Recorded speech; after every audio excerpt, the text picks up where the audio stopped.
Boa tarde. Estamos abrindo essa live para apresentar um trabalho como requisito avaliativo da disciplina de Ciências Ambientais para Engenharia, ministrado pelo professor Dr. Vitarelli. Os discentes que fazem parte do grupo é o Álvaro Antônio, Lucas Rodrigo, Natalino Souza e o Rodrigo Mendes. Todos são alunos do 7º período do curso de Engenharia, Exploração e Produção de Petróleo do campus universitário de Salinópolis. Nosso tema é sobre solos. Iremos discutir os principais assuntos, que são formação do solo, podogênese, característica do solo, erosão e movimento de massa e técnicas de controle de erosão.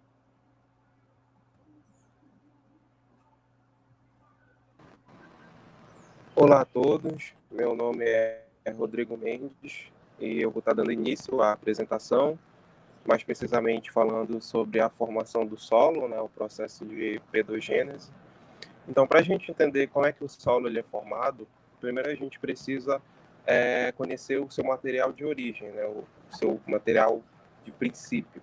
Então, a gente sabe que o solo ele é formado...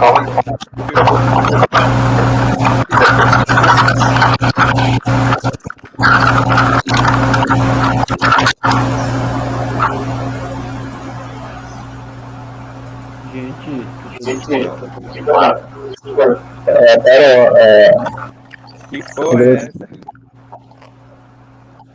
Tá chiando. Quem é?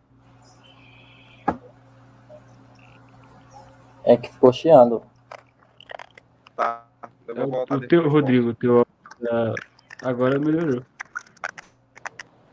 É pra mim O continuar meu chiando. tava chiando? É o teu. Eu acho que seja o teu. Não, mas eu tô escutando também. Ou é o teu, Rodrigo? Tá. Não, é É o o meu? teu. O meu? É. É o É de meu? alguém aí que tá com barulho grande.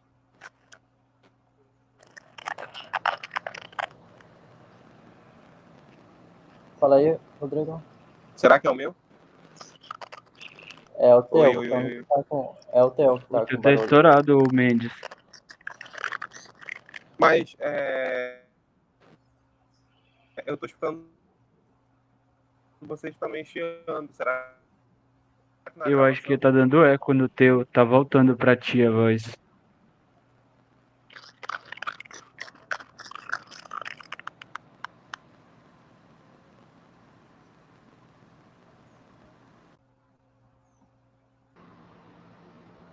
Olá a todos, eu me chamo Rodrigo Mendes e vou estar dando início a essa apresentação, falando sobre a formação do solo, mais precisamente o processo de pedogênese. Então, para a gente entender como é que o solo ele é formado, primeiro a gente precisa compreender o seu material de origem, né? Pode passar, Natália. Então, o solo ele é formado por algum tipo de rocha em seu princípio, né? Sendo 3 tipos de rochas predominantes, que seria a rocha magmática, a rocha sedimentar e a rocha metamórfica. As rochas magmáticas são aquelas formadas pela solidificação da lava, né, do magma, presente no interior do planeta. E além de eles se solidificarem no interior do planeta, também são formadas na crosta terrestre, que é o que a gente conhece como rochas magmáticas intrusivas e rochas magmáticas extrusivas. Como eu comentei, né, as rochas magmáticas intrusivas, que também são conhecidas como rochas plutônicas, são aquelas formadas no interior da crosta terrestre. E o seu processo de formação ele é bem mais lento. Já as magmáticas extrusivas, que também são chamadas de rochas vulcânicas, são aquelas formadas na crosta, ou seja, na superfície. E elas possuem uma textura vítrea, né? Uma textura parecida com vidro. Isso ocorre devido ao esfriamento da lava, né? Ocorrer de maneira mais rápida. Ou seja, elas são inversamente proporcionais. O outro tipo seria as rochas metamórficas, que são formadas a partir das rochas magmáticas. Como elas se formam no interior da Terra, essa exposição que elas vão sofrer a pressão e temperatura muito elevadas, assim como os atritos também, a combinação química de minerais, devido a todos esses fatores, eles vão poder modificar a constituição dessas rochas. Esse fato que origina as rochas metamórficas. Alguns exemplos de rochas metamórficas são o mármore, o gneiss, a ardósia, o quartzito, entre outros. E por último, mas não menos importante, as rochas sedimentares. As rochas sedimentares são as rochas mais recentes que formam, que constituem, né, a partir da erosão e do temperismo das rochas magmáticas e metamórficas. Elas se encontram na parte mais baixa do relevo e elas vão se formando a partir do acúmulo e compactação dos sedimentos. E alguns exemplos de rochas sedimentares são o arenito e o calcário.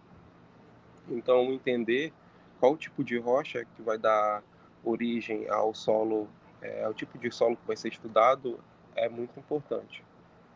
Pode passar, Natalina. Então, o solo ele vai ser composto por 3 fases distintas. O sólido, que vai ser a matéria orgânica e inorgânica, o líquido, que é a solução do solo ou água do solo, e o gasoso, que é o ar do solo. Então, as matérias orgânicas ou inorgânicas, que é a fase sólida, vão compreender partículas minerais do solo, que vão ser originadas a partir do intemperismo da rocha, ou seja, da degradação da rocha. Há também materiais orgânicos provenientes de animais e plantas que entram em decomposição e vão formar a camada de humus, que é a primeira camada do solo. Cada horizonte do solo possui uma composição diferente. Então, como a gente pode observar na imagem, tem um horizonte O, A, B, C e D. O horizonte O é a camada com alta presença de matéria orgânica, ou seja, onde vai ter a presença de água, animais e plantas. O horizonte A é a camada mais escura, por possuir matéria orgânica, água e sais minerais. O horizonte B é onde tem um acúmulo de sais minerais e materiais dos horizontes O e A, e ela possui uma presença maior de A também.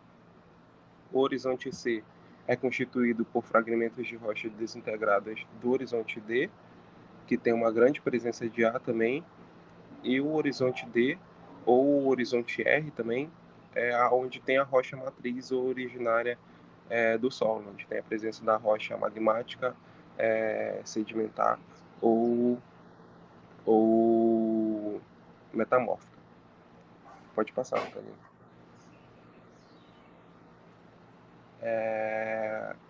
Então, para a gente entender um pouco mais sobre o processo dessa formação, do processo de formação do solo, um fator muito importante que vai influenciar nisso é o processo de intemperismo, né? A velocidade que vai ocorrer esse intemperismo.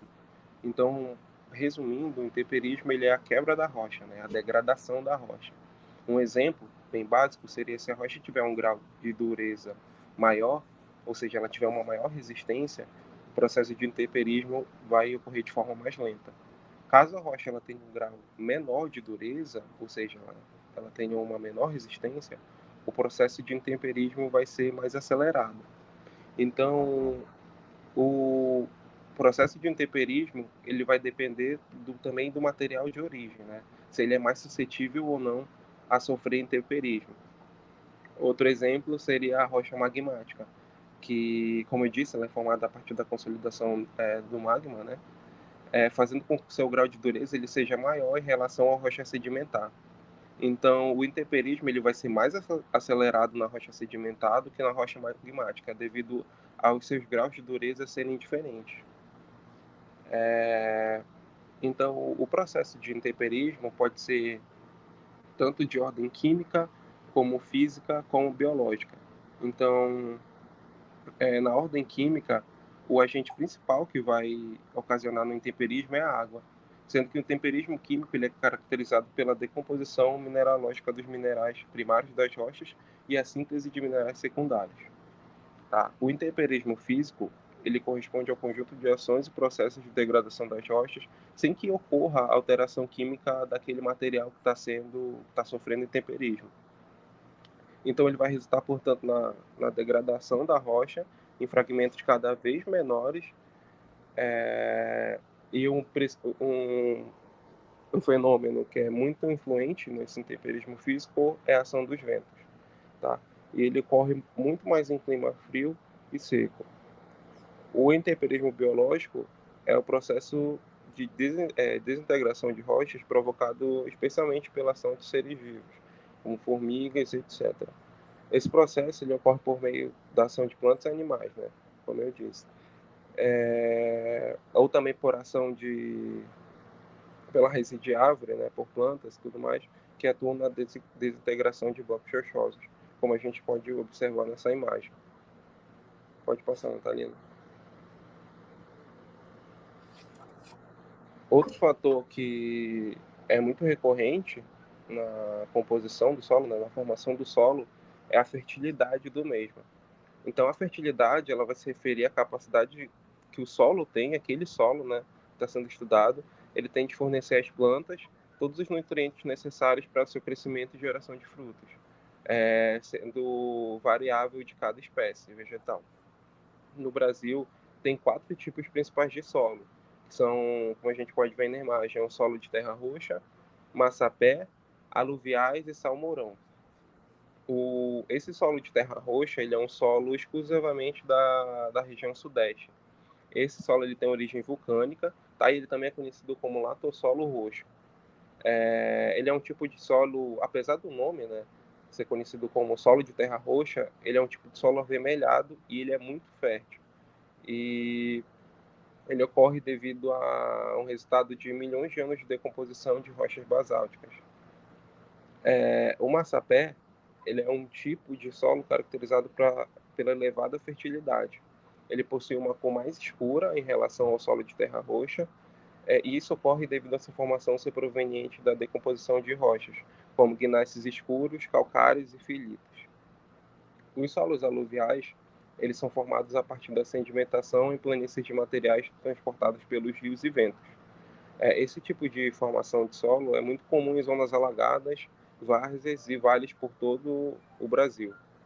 Os solos aluviais eles possuem um bom nível de fertilidade e eles são muito utilizados no cultivo de arroz e feijão. É óbvio que ele não o seu nível de fertilidade não é tão grande quanto o solo de terra roxa e o massapé, mas ele também não deixa de ser um solo fértil. E, por último, o salmourão ele é um solo pouco fértil, né, que é encontrado principalmente no sul do Brasil, e mesmo ele não se tratando de um solo extremamente fértil, né, com um nível de acidez maior que os outros tipos de solo que eu citei anteriormente, se ele receber um tratamento adequado, ele pode ser utilizado para a agricultura. A sua composição, além de material orgânico pela degradação de rochas gnáceas claras e principalmente rochas graníticas, ele possui um aspecto mais arenoso e menos úmido. Então, a partir do material de origem, né, que a gente vai ter, do tipo de rocha que compõe aquele solo, é possível a gente identificar a velocidade que aquele ambiente vai sofrer intemperismo, aquela rocha vai sofrer intemperismo, se ela tem um maior grau de dureza ou menor grau de dureza, se ela vai sofrer um intemperismo físico, químico, biológico, devido à região que ela está presente, e isso vai influenciar também na fertilidade desse solo. Pode passar, Natalina. Outro fator que implica na formação do solo é o fator clima e tempo. Vale ressaltar que são dois termos diferentes, né, onde o clima ele vai estar ligado principalmente ao agente de transformação da natureza, o principal, né, que é o H2O, a água. Então, a água ela vai ser responsável por fraturar a rocha, por quebrar a rocha, né, fazer o processo de intemperismo. Mas para que isso ocorra de forma mais rápida, é necessário um ambiente úmido, né, que não esteja em um clima seco, né. Ou seja, um ambiente seco ele vai ser menos suscetível a sofrer intemperismo. Vale ressaltar também que dois ambientes sofrem a ação do temperismo, mas ocorre de forma mais acelerada na região úmida do que na região seca. Então, como eu disse, os solos presentes em regiões com clima seco ou com clima frio, eles vão ter processos de intemperismo diferentes. Tá? Então, no clima úmido, diferente do clima seco, ele vai ter um processo de intemperismo mais acelerado. Né? E um exemplo disso seria o solo da Amazônia, que é um solo mais profundo, pois essa é uma região muito úmida. Nessa região nossa, aqui da Amazônia é uma região muito úmida. Então, praticamente todo dia tem chuva, então está tendo sempre esse processo de intemperismo no solo. Então, acaba que isso faz com que o solo se torne mais profundo, já que o intemperismo ele vai degradando e desenvolvendo a profundidade do solo. E o exemplo contrário seria o solo do sertão nordestino, que já é uma região mais seca, já tem uma falta de chuva. Então, ele acaba por se tornar um solo mais raso, pois a região é mais seca, fazendo com que o intemperismo ele não quebre tanto a rocha. E o outro fator, que seria o tempo, já está ligado mais ao tempo cronológico, aos anos aos milhares de anos que vão demorar para aquela rocha ela ser fragmentada, ela sofrer aquele intemperismo. Então, o solo exposto a todos os intempéries da natureza, ele é um solo maduro, né? Um solo mais profundo, como a gente pode ver aí na imagem, no lado direito da imagem. E o solo que foi exposto há pouco tempo, ele é um solo jovem. Então, à medida que o solo está mais exposto ao tempo, ele se desenvolve mais, ou seja, ele tem um maior número de horizontes. Como a gente pode observar na imagem do lado direito, o solo do lado direito é um solo mais maduro, devido a ele já ter sofrido um intemperismo há bastante tempo. E o solo do lado esquerdo já é um solo mais jovem, devido a ele não ter sofrido tanto intemperismo. Pode passar, Natalina. Outro fator também que vai afetar o solo seria a vegetação e o relevo. A vegetação, principalmente por ela ser a camada de proteção, né? Então, se tiver uma vegetação presente naquele solo, ela vai amenizar o processo de intemperismo e erosão. Então, vai ser aquela camada que vai fertilizar o solo, que é conhecida como humus, que está presente no horizonte O do nosso solo. Então, um solo com uma maior biodiversidade significa que ele está protegido dessas intempéries, desse intemperismo, dessa erosão. E um solo com grande oferta de matéria orgânica, a decomposição da matéria orgânica dá origem a humus. E o fator relevo é a camada superior, no caso do solo, ela vai sofrer mais intemperismo que a camada mais baixa. Ou seja, a camada superior ela tem um solo com uma profundidade maior que a do solo da camada inferior. Então, numa encosta, vai ter infiltração de água, como a gente pode ver nessa imagem do lado direito. Então, na encosta tem infiltração de água, fazendo com que tenha uma maior densidade dessa infiltração, né? E, consequentemente, como vai ter uma densidade, né? Vai ter mais massa sobre volume naquela região, então o solo vai ficar mais pesado, ele vai encharcar mais, e desse modo, devido à ação da gravidade, né?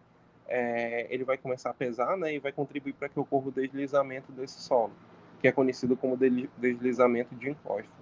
É possível também observar que não tem a presença de nenhuma camada protetora nessa encosta, né? Então, a encosta ela vai ficar vulnerável a deslizamentos devido à ação da chuva estar sendo ligada diretamente a ela, né? A chuva está a todo momento atingindo aquela encosta.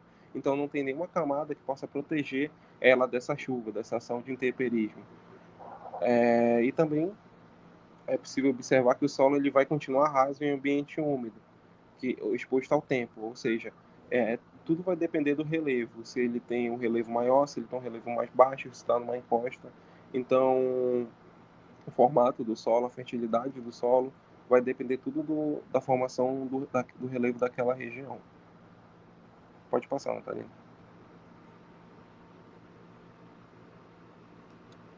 Boa tarde, meu nome é Álvaro. Eu vou falar um pouco sobre as características e propriedades morfológicas do solo. Pode passar, Natal.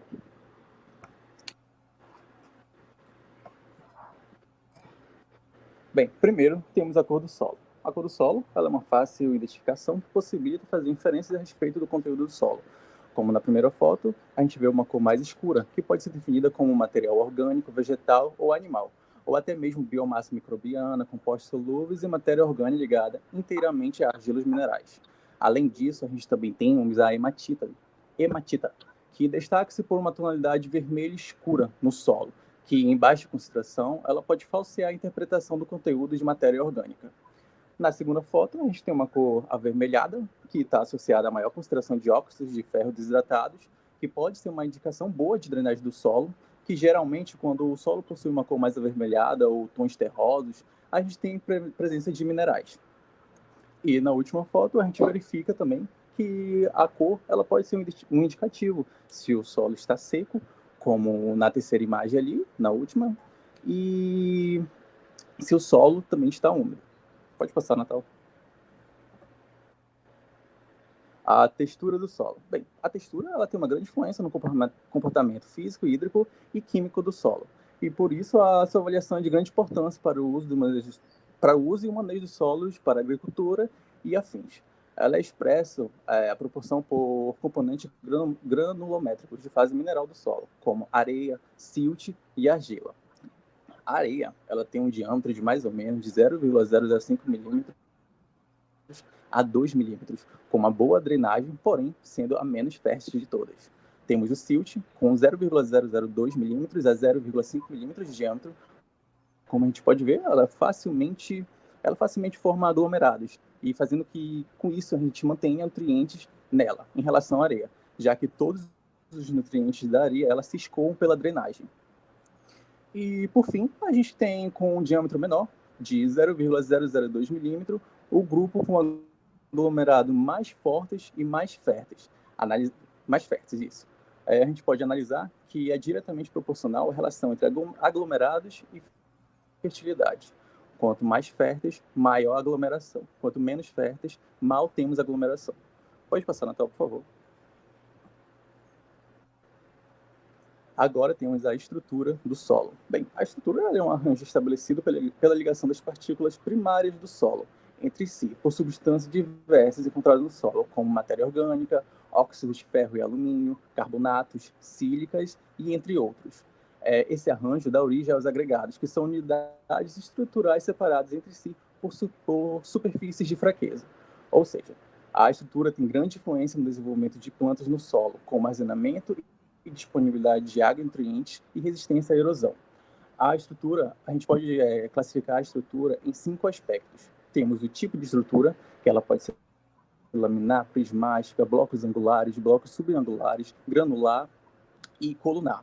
Temos o tamanho, ela pode ser muito pequena, muito grande, grande, pequena e médio. Temos seu grau de desenvolvimento, ela pode ser forte, moderada, também pode ser fraca e solta. Temos a estabilidade, né, do nosso solo, que se ela é resistente ou não a tensões. E, por fim, temos a porosidade, que é um arranjo de partículas nos solos, e, por sua vez, ela condiciona a areação e o movimento de fluidos em seu interior. Pode passar, Natal, por favor. Temos agora a consistência do solo. Bem, ela diferencia a adesão e coesão das partículas do solo, que podem variar em função da textura, matéria orgânica e mineralogia. A gente tem que destacar 3 premissas de umidade. Primeiro, a gente tem a consistência seca, que avalia o grau de resistência à quebra. Ela pode ser classificada em solta, macia, dura, muito dura, extremamente dura, ligeiramente dura, e é isso. Temos a consistência úmida, ela é dada pela friabilidade da terra, ligeiramente úmida, classificada também como solta, muito friável, firme, muito firme, extremamente firme e friável. Temos, por fim, a consistência molhada. Ela é observada em amostras molhadas, amassadas e homogeneizadas nas mãos. Como a gente verifica aí na imagem, se a gente pegar uma dessas premissas, por exemplo, a consistência úmida, a gente verifica lá na primeira imagem, solto, muito firme, o compacto e o duro e extremamente duro. Pode passar, Natal, por favor.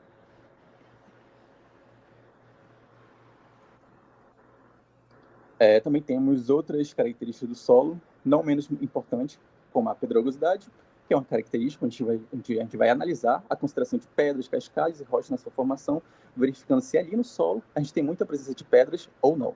Temos a infiltração, que é o processo pelo qual a água penetra no solo, dependendo da sua estrutura e permeabilidade. E também temos, por fim, o odor, pelo qual o cheiro que o solo transmite, como, por exemplo, aquele cheiro gostoso de terra molhada, ela se dá por uma substância química chamada geosmina, que é produzida por bactérias quando ela entra em contato com a água, liberando esse cheiro característico, que é muito bom. Pode passar, Natal, por favor. Agora a gente vai falar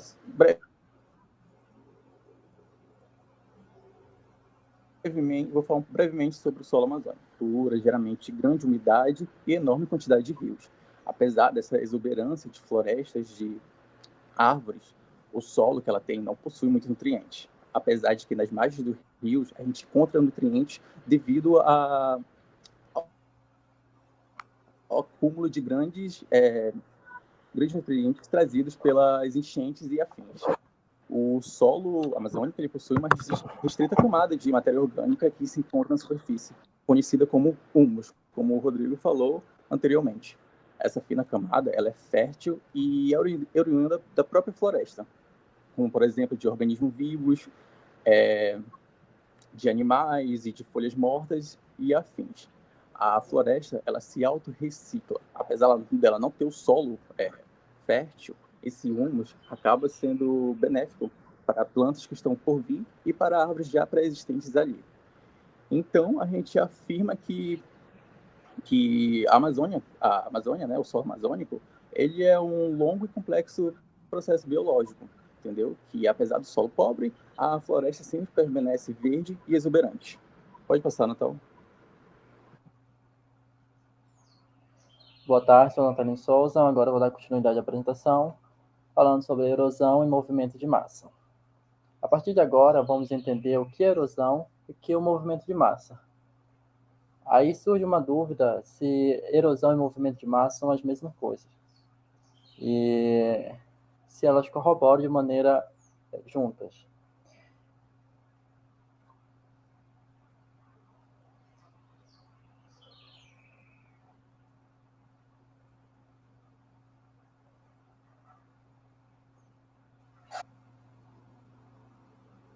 Tá, a partir de agora, a gente vai entender o que é erosão e o que é movimento de massa.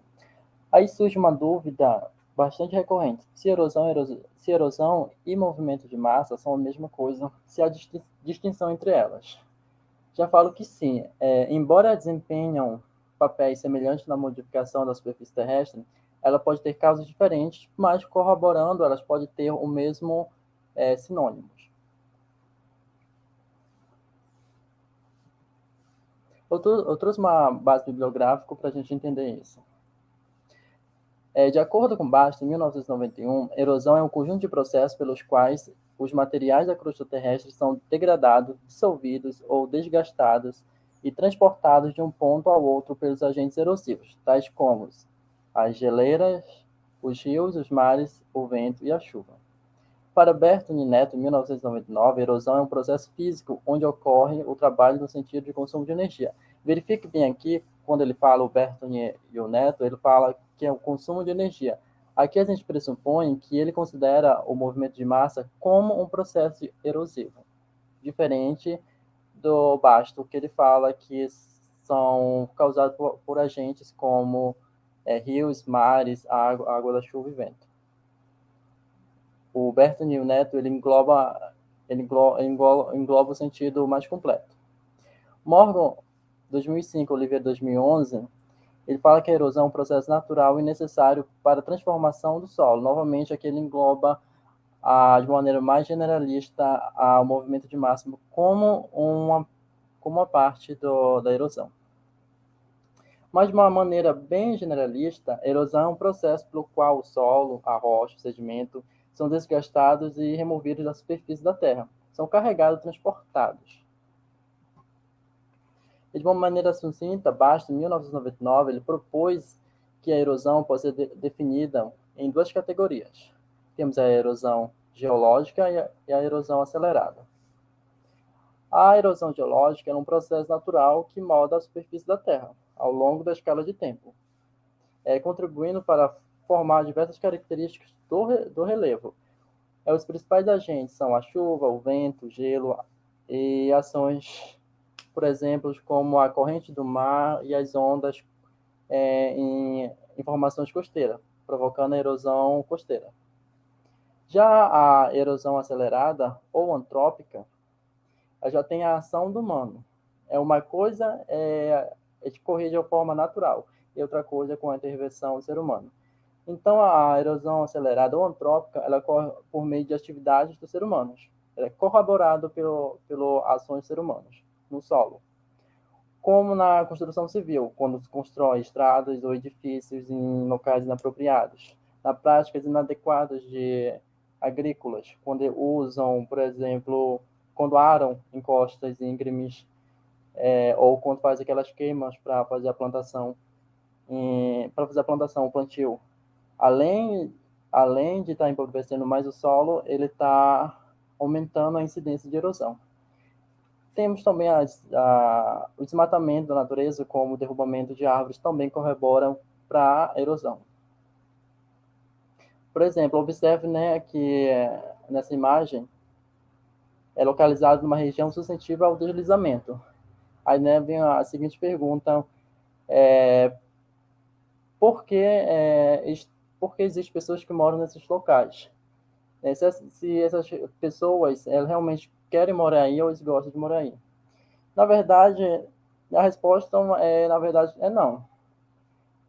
São pessoas que necessitam de um lugar para viver, são pessoas que precisam de moradias, porque parte da população mais pobre, né, são empurrados para lugares mais insalubres, sem muita infraestrutura e sem saneamento básico.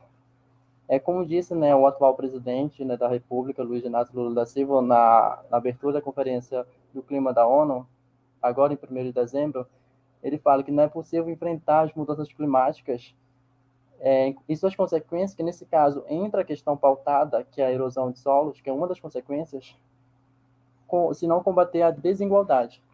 Aí daí cabe nós, como seres humanos, como cidadãos, cobrar das autoridades máximas medidas mitigatórias para o enfrentamento da desigualdade, que é uma das consequências, das partes negativas que ocorrem com a erosão.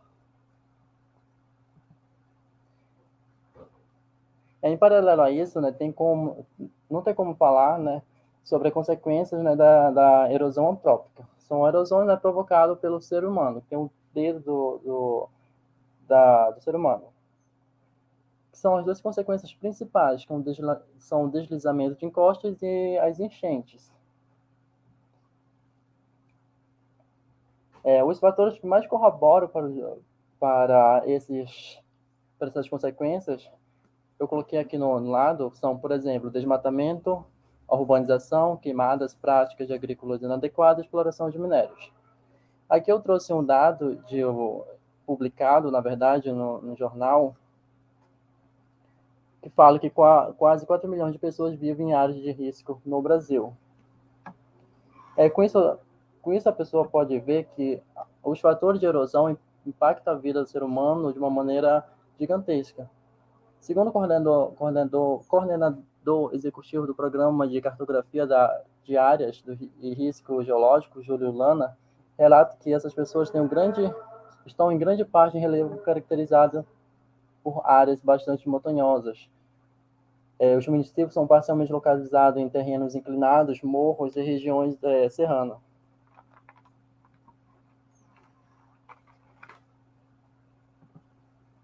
Aqui temos a macrocaracterização da suscetibilidade ao deslizamento no Brasil. Aqui tem uma imagem fornecida pelo IBGE. Essa parte mais vermelhinha aqui mostra os lugares mais suscetíveis ao tipo de deslizamento.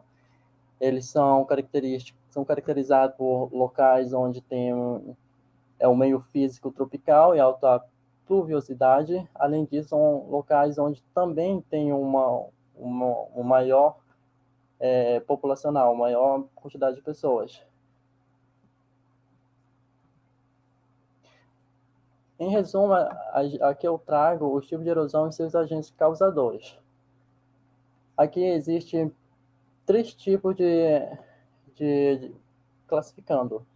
Temos, por exemplo, a erosão causada pelo vento, por fluidos e pela gravidade, que no caso aqui temos o nosso movimento de massa. Que aqui o Lau, em 1999, ele considera como a gravidade parte de um processo erosivo. Para o vento, ele gera a erosão eólica. Em fluidos como a água, ele pode ser caracterizado como chuva, que causa erosão por impacto das gotas de água na superfície. Temos erosão de escoamento, no caso temos erosão de escoamento superficial, estamos falando, por exemplo, dos canais de águas que pode causar erosão em sulcos, que a gente vai entender mais pouco, erosão em ravinas e bolsorocs, e erosão em condutos fluviais. Temos o escoamento superficial, que é a erosão em conduto subterrâneo. E temos também por fluidos também na parte do oceano, que causa a erosão costeira, quando estou falando do impacto das correntes marítimas, das ondas em área costeira. Temos também a erosão provocada pelo gelo, que é a erosão glacial, quando temos aqueles desmoronamento. E, por fim, temos também a erosão aqui por movimento de massa, que é causado principalmente pela gravidade.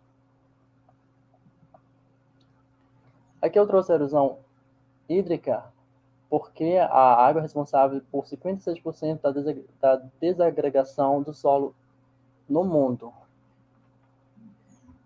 A depender do tipo que a água escoa, a depender do contato da água, a gente tem um tipo de erosão. O processo é mais difuso, por exemplo, aqui, ó. Quando o processo ele é mais difuso e suave, e temos a erosão chamada erosão laminar. E quando o processo ele é mais intenso, a erosão laminar, quando o processo ele é mais intenso, onde há presença de canais, são chamados de erosão linear. Na erosão linear, a gente pode caracterizar em 3 partes principais. Temos os sulcos, as ravinas e a vossoroca. Os sulcos é quando a presença das fissuras mais finas. As ravinas, quando tem essa intensificação, tem a presença desses canais. E as vassourocas, quando temos uma abertura de cratera. Muitas vezes pode chegar ao contato do lençol freático. Movimento de massa. Para Marçal, ele caracteriza o movimento de massa como transporte coletivo de material rochoso ou de solo, onde a ação da gravidade tem um papel ponderante e pode ser potencializado ou não pela ação da água. No caso, o movimento de massa também seria um movimento natural causado pela gravidade, mas ele pode ser intensificado tanto pela ação da água quanto pela também a ação humana. Aqui temos tipos de movimento de massa. Temos o queda, o tombamento e o rolamento. Por exemplo, a queda são movimentos de queda livre, de fragmentos que se desprendem de taludes íngremes. O tombamento é quando um bloco rochoso ele sofre algum movimento de rotação frontal e cai na queda de talude. E o rolamento é quando não tem nenhum descalçamento, não tem nada que impeça que uma rocha, uma pedra em uma montanha role, cai. O deslizamento ele pode ser caracterizado em 2 partes. Temos aqui o rotacional, quando temos aqui uma parte mais funda, uma curvatura, e temos o translacional, é quando a gente temos uma superfície relativamente plana e rasa. E nas corridas de massa, aqui ele pode ser provocado, intensificado pela ação da chuva, que a gravidade mais chuva, uma determinada chuva, ela pode carregar sedimentos. E temos também a subsistência ou colapso, é quando, por exemplo, o solo está muito suscetível, está muito frágil. Aí, por causa da junta, o solo mais a gravidade causa um desmoronamento, uma abertura de uma cratera ou um buraco. Aqui existem alguns tipos de sinalizações. Para cada tipo de movimento de massa, para cada tipo de deslizamento. Aqui, por exemplo, tem um tipo de quedas, tombamento e rolamento, que tem essa simbologia de uma rocha caindo, de uma montanha, por exemplo. Tem um deslizamento, que tem essa parte aqui que mostra um deslizamento de uma região também de altitude. Tem uma corrida de massa, que é essa simbologia que é representado, e tem a subsistência ou colapso, que mostra, por exemplo, a abertura de um buraco, de uma cratera, causado pela ação da gravidade e mais pelo material, por exemplo, pela deformação do material argiloso.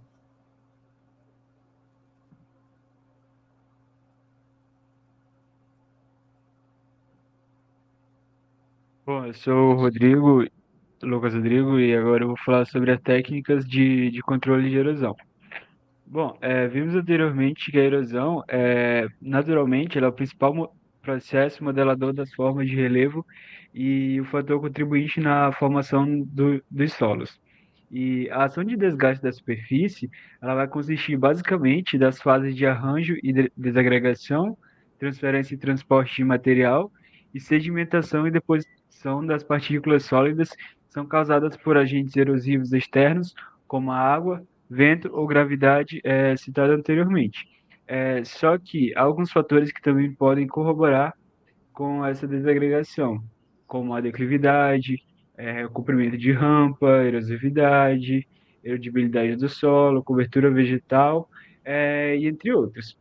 Bom, no caso, a erosão, em alguns casos, elas podem ser controladas a partir de técnicas menos invasivas, como, por exemplo, a implantação de uma vegetação pouco espessa, ou também através de um progressivo aumento das taxas de matéria orgânica ao solo.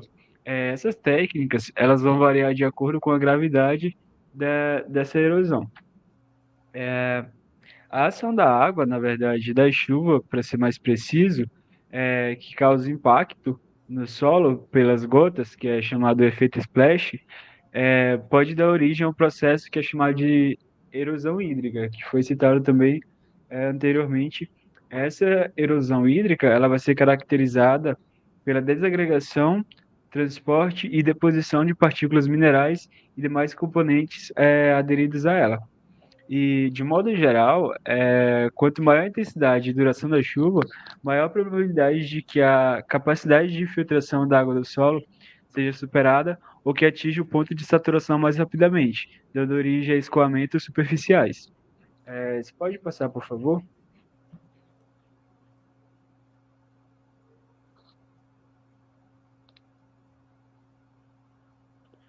Obrigado. Então, uma das técnicas que a gente usa para esse caso, quando o fluxo é muito grande, no caso, a reorganização do escoamento superficial e para o controle de ravinas e vossorocas, que o Natalino citou anteriormente.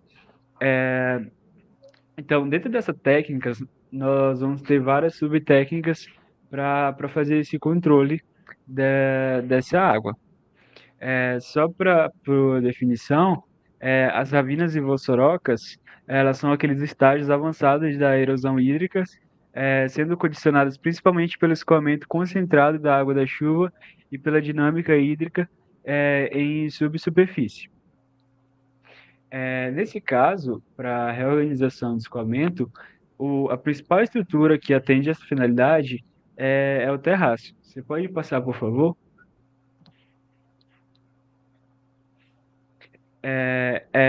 O terraço ele vai ser uma estrutura conservacionista, ou seja, menos invasiva, que consta de um camalhão, que é um dique. Aqui na imagem dá para ver um pouco dele, e um canal, ou um conjunto desses mesmos componentes, um dique e um canal. Eles são construídos transversalmente em relação ao declive do terreno, com espaçamento calculado adequadamente de acordo com a declividade, tipo de solo, uso e manejo de solo. Então, para ter uma técnica mais eficaz a cada situação, a gente tem que conhecer as características desse solo. Por isso é importante ter esse estudo anteriormente das condições que o solo se encontra para poder aplicar a técnica mais adequada para ele. Pode passar, por favor? A construção desses terraços ele vai promover uma redução no comprimento das pendentes, com a consequência na redução da velocidade de escoamento e maior infiltração no solo. Então, a gente pode observar aqui, nesse caso, se a água ela começa a escoar da parte mais acima, só que ela vai sofrer aqui perda de carga até chegar aqui embaixo no nosso lençol ou mesmo no canal. como mostrado aqui na imagem. E essa estrutura, esse camalhão, ou também chamado dig, que está aqui em cima, ele vai ajudar a diminuir essa perda de carga e a velocidade no qual esse escoamento ele se encontra. Pode passar, por favor? E assim, esses terraços, eles vão se caracterizar principalmente a função dele, que é a retenção do escoamento ou drenagem mistas, e também dos tipos de construção no qual ele é aplicado. Só que, dentre os terraços, a gente tem as subtécnicas, que podem ser um terraço de retenção, terraço de drenagem, terraço misto, entre outros. E outra técnica também que a gente pode aqui falar é a técnica de valeteamento. Essa técnica, ela também é uma técnica conservacionista, ou seja, ela não é tão invasiva ao solo, e ela é utilizada especificamente em pastagens. E ela é muito semelhante à prática da abertura de sulcos, que também foi falado pelo Natalino. Porém, essas valetas, elas apresentam cerca de 50 a 60 centímetros de embocadura, ou seja, da largura e profundidade. E elas são utilizadas para execução de sucadores especiais, que são as valeteadeiras, que aqui a gente pode observar aqui um exemplo na imagem. E essas normalmente são feitas por um trator de esteira, que vai abrindo a vala e jogando terra para os dois lados, para que haja essa diferença aí. E as vantagens de usar esse método, eles estão na praticidade e o menor custo utilizado em relação lá ao terraço. E a desvantagem dela seria o fato de elas serem estreitas e fundas, dificultando a movimentação de cargas e animais. Como essa técnica ela é um pouco mais utilizada na pastagem, ela pode ser um pouco perigosa se nós temos aqui o trânsito de animais e máquinas, porque pode ocorrer casos de acidentes aqui nesse lugar. Nós temos outras técnicas também que vai ser aplicada no escoamento superficial, como a prática de sulcos em nível, que já é uma técnica mecanizada, e ela também é bastante utilizada no controle de erosão em pastagens. Essas duas são as mais utilizadas aqui para esse caso. Você pode passar, por favor? Aqui o esquema de sulco e drenagem em nível, que é uma outra técnica também mecânica, que pode ser aplicada no escoamento superficial. Essa técnica, ela vai ser um pouco mais precisa do que as valas, e também ela vai ocupar um espaço um pouco menor. A gente escolhe um determinado espaço do nosso terreno aqui para poder aplicar essa nossa técnica. Entre as técnicas de escoamento superficial, a gente vai ter as técnicas que podem ser físicas ou também mecânicas. Pode passar, por favor? Eu trouxe aqui uma mecânica como exemplo, que são as baquetas individuais. Esse sistema ele vai consistir em patamares construídos geralmente no formato circular, como está aqui na imagem, ou elíptico. E eles são utilizados para o plantio individual de árvores e arbustos. E tem como finalidade reduzir a erosão e o rastro de fertilizantes e partículas sólidas, além de também manter a umidade para a cultura, ou seja, para o tipo de árvore que a gente quer proteger. Esse exemplo ele é utilizado em casos de plantas que são um pouco mais escassas ou que não são do ambiente, então faz-se essa estrutura para preservar aqui o solo dessa árvore, dessa planta. Só que quando o processo erosivo ele já atingiu uma magnitude considerável de uma ravina ou uma vó soroca, é necessária a adoção de outras medidas. Então, esse método ele também não vai poder ser aplicado caso a gente já tenha aqui um estágio muito grande desse escoamento superficial. Então, a partir disso, a gente vai ter que utilizar outros métodos que são um pouco mais caros, só que também um pouco mais precisos que as técnicas de terraço, aquele individual, e também dos sulcos. Essas técnicas podem ser, por exemplo, a terraplanagem ou dreno nos leitos das vassourocas. Pode passar, por favor? Bom, e um desse exemplo que eu trouxe aqui é um meio mecânico, são os diques de madeira. Esse aqui da imagem foi um dique que construído por castores, então eles mesmos entendem um pouco dessa necessidade de reduzir esse escoamento, porque quando há uma chuva ou um declive muito grande, aí a água ela vai começar a escoar. Se a gente estiver falando de uma chuva torrencial, pode acontecer de inundar toda a parte que animais convivem, ou até mesmo pessoas. Então, a necessidade de construir essa barreira, essa barragem aqui, para manter a água dentro desse espaço até que ela possa ser drenada pelo lençol freático, não causando assim um acidente ou afogamento, ou até mesmo comprometendo o habitat natural de humanos e animais. Pode passar, por favor? Outra técnica que pode ser utilizada é a técnica do muro de gabião, que já é uma barreira, assim como lá os diques, só que ela é mais precisa do que os diques por utilizar um material um pouco mais resistente. E essa construção dessas barreiras para represamento de água, ela também é recomendável para recuperação de vassourocas que tenham grande extensão e profundidade. Ou seja, se anteriormente a gente estava falando de uma técnica que não é tão precisa quando a gente está falando de ravinas e vassourocas, temos aqui as técnicas ideais para quando a gente tiver esse caso. Aí na imagem está uma barreira que foi feita desse tipo, usando esse muro de gabião. Esse muro ele vai ser feito com pedras.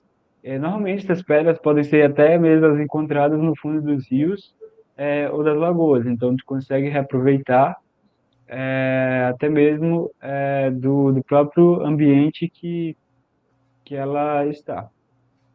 Então, existem também alguns métodos que são os métodos biotecnológicos de controle de erosão de solo. Só que essas técnicas elas são mais utilizadas pela bioengenharia de solos, engenharia naval, ecoengenharia, construção verde, engenharia biotécnica e outras denominações. Então, elas são utilizadas para ambientes mais específicos, ambientes que realmente, de uma forma bem comprometedora, e já é mais viável ser aplicado. E essas técnicas, elas aqui no Brasil, elas não têm tanta abrangência, ainda não têm tanta utilidade. Elas são mais utilizadas na Europa, na Ásia e na América do Norte, e tem chegado recentemente aqui pro Brasil. Pode passar, por favor. Então, nós falamos de várias técnicas aqui que são as técnicas mecânicas, e também as naturais, só que nós temos aqui as barreiras físicas que podem impedir que haja esse desmoronamento ou mesmo essa erosão. Inclusive, nessas barreiras físicas, o próprio muro que eu citei anteriormente, ele se aplica também nessas barreiras físicas, mas nós temos também as barreiras físicas que são a partir de técnicas vegetativas, que acho que é bem claro aqui na imagem, quando a gente coloca, por quê? Porque ela é uma técnica que consiste na partir da própria vegetação, para conseguir mitigar esses processos erosivos. Em áreas onde a erosão hídrica ela provocou uma mobilização muito grande de quantidade de material, sólido e sedimento, ou também em regiões sujeitas a climas secos, um agente erosivo importante ele vai ser o vento. Então, essa técnica vegetativa, ela vai ser bastante utilizada quando nós tivermos não mais aquele caso hídrico, mas sim os casos eólicos. E como uma forma de combater a erosão eólica, são utilizadas essas barreiras físicas que também podem agir sobre o escoamento superficial. Ou seja, essa barreira vegetativa, essa técnica vegetativa, vai servir tanto para controlar o vento quanto a água. Então, ela é uma técnica a ser mais utilizada para o caso aqui de controle de erosão. Só que a escolha dessa técnica mais apropriada, ela vai depender de fatores da área atingida, a localização, a orientação dos ventos dominantes, a presença de cobertura vegetal, o tipo de vegetação existente, o acesso ao tráfego animal e também máquinas agrícolas. No sentido da conservação do solo, as técnicas vegetativas, como a vegetação, elas podem constituir-se de meios de grande eficiência em algumas situações, para a utilização de recuperação aí de solos. Pode passar, por favor? Dentro dessas técnicas, a gente vai ter uma série de subtécnicas que podem ser aplicadas, que é o cultivo em torno, que são técnicas de caráter mecânico, vegetativo, que se utiliza pontos de referência situados em uma mesma cota de terreno, para realizar as atividades de preparo. Também vamos ter os cordões de vegetação permanente, que são formados por faixas em contorno intercaladas à cultura principal, o cultivo em faixas, o biorentor vegetado, o talude estabilizado, que está aqui na imagem B, e afins. Pode passar, por favor? Bom, as técnicas mecânicas, como eu falei, o cordão de pedra, ele está incluso nessas técnicas, só que a construção desses cordões, desses terraços, patamares e baquetas individuais, elas vão ser técnicas complementares à conservação de solo de caráter mecânico, que vão servir para reduzir a velocidade da água que escoa sobre as vertentes, introduzindo um volume considerável de água. Dentre esses fatores, vai ter os cordões de pedra, como eu citei anteriormente, os patamares e as banquetas individuais. Pode passar, por favor? Bom, então nós já falamos de duas técnicas importantes para combater lá quando a chuva está sobre solo e quando há um escoamento muito alto. Só que também uma técnica que pode ser efetiva contra a erosão é a reconstituição do solo, ou seja, cuidar diretamente desse solo para que não haja essa erosão. E um desses fatores é o plantio direto. Esse plantio direto vai consistir no rompimento da camada endurecida do solo, ou seja, aquela primeira camada que forma de 1,5 m até 80 centímetros de profundidade, e vão constituir lajes que se desenvolvem de baixo para cima e pode inviabilizar o cultivo agrícola. Nesse caso aqui, essa reconstituição, ela é mais aplicada quando a gente estiver falando de um solo agrícola, ou seja, um solo que é utilizado para plantio de, de árvores, de vegetais e afins. Também nós vamos ter uma outra técnica chamada calagem, que é a incorporação ao solo de certos materiais, porque um dos fatores que pode fazer com que haja erosão no solo é o empobrecimento de minerais ou a acidez do solo. A acidez, que ela vai ser indicada pelo pH, ela vai representar uma concentração de íons de hidrogênios livres na solução. e absorvidos da fase sólida do solo. E esse pH, ele vai ser um indicador da qualidade biológica, física, química do solo, na medida que quanto mais ácido for esse solo, menor sua fertilidade natural e maior probabilidade de que ele esteja adensado, compactado e sujeito à erosão. Pode passar, por favor.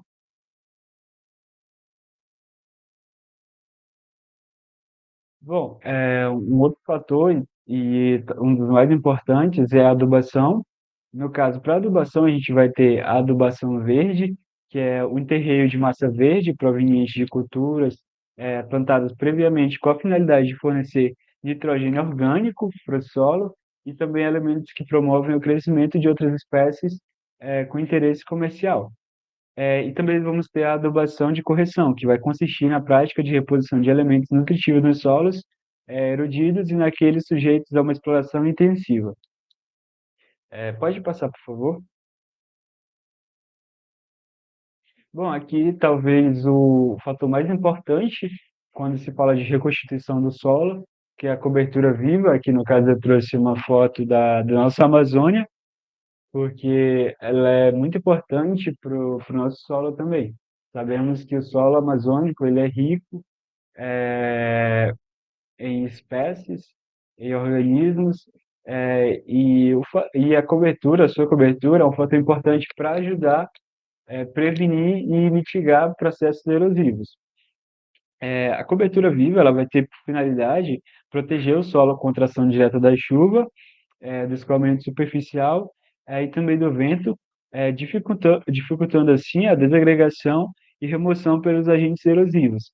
Ela também vai melhorar as condições físico-químicas biológicas do solo, e também ela vai ser constituída de diversas espécies que vivem nas condições do solo.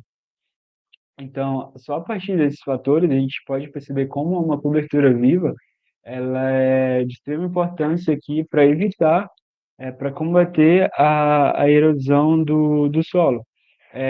Essa cobertura viva ela também vai ter um sistema que vai ser eficiente na fixação do solo, vão dificultar o estabelecimento de espécies invasoras, produzir uma grande quantidade de matéria seca na parte aérea, com um sistema foliar suficientemente denso, tem um baixo porte, substratos a micro-organismos nos solos e afins. E o revestimento vegetal que essa cobertura viva vai propor vai ser um mecanismo também bastante eficiente no controle da erosão e proteção às espécies do solo, porque ela vai evitar a ação direta da água e da chuva e do vento na desagregação e transporte de partículas minerais. Eu acho que todo mundo aqui já deve ter visto alguma charge ou alguma imagem assim, daquele tipo, relatando aqui a árvore e o caminho da chuva. Então, a árvore ela vai fazer com que tenha uma proteção, tenha uma perda da energia desse escoamento e fazer com que não gere aquelas crostas, aqueles buracos na crostas e, consequentemente, a erosão do solo. Pode passar, por favor? Aqui estão as referências que foram utilizadas nesse trabalho. Eu não sei se meus colegas têm mais alguma coisa a acrescentar, mas da minha parte foi isso. Obrigado.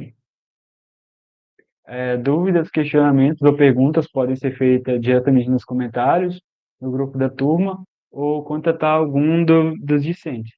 Obrigado por assistir essa apresentação, e é isso.